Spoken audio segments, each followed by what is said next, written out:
Sí, obviamente nós estamos tendo a oportunidade para dar uma apresentação informativa no Parlamento inteiro. Junto com o Harry Koeman, obviamente nós estamos tendo presente e eigenlijk overview completo over die Kiko Oranjestad Investors Group está sendo em Oranjestad e Kiko é meta nanta de organização também.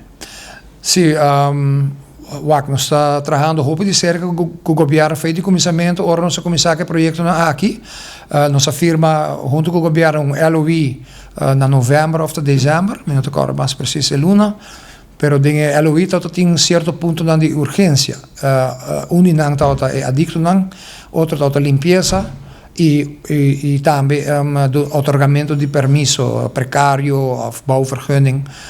We in parlamento nós inderdaad trece di landi con nós ont que preocupar sobre tem hopi caso di doin di negócio nan chiquito e grande que ta queda pegar sobre com não tá se aanvraag para por exemplo bouwvergunning e bouwvergunning que dura 6-7 luna em caso de inversionista que tem que pagar banco back to luna 6 luna não tá echt funcionar. Outro voorbeeld está restaurante chiquito que trabalha num exemplo suikertuin que acaba tem 7 of 8 luna tá guardando um precário para par stoel dingen steegje banda die restaurant que ainda não porque da klaar com sua vergunning. Que men nós está trabalhando de cerca com o governo, pero nós está que preocupar com custo chiquito, a maneira precário ainda está tomando muito tempo e está causando problema.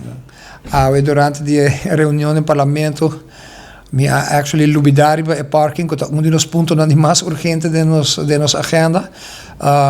Pero me a notícia for de governo semana passada com ex-Texas, caminho de Texas está na esquina de Emanstraat.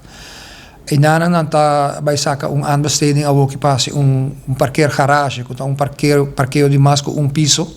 Para assim começar a aliviar a problemática de parking em Oranjestad.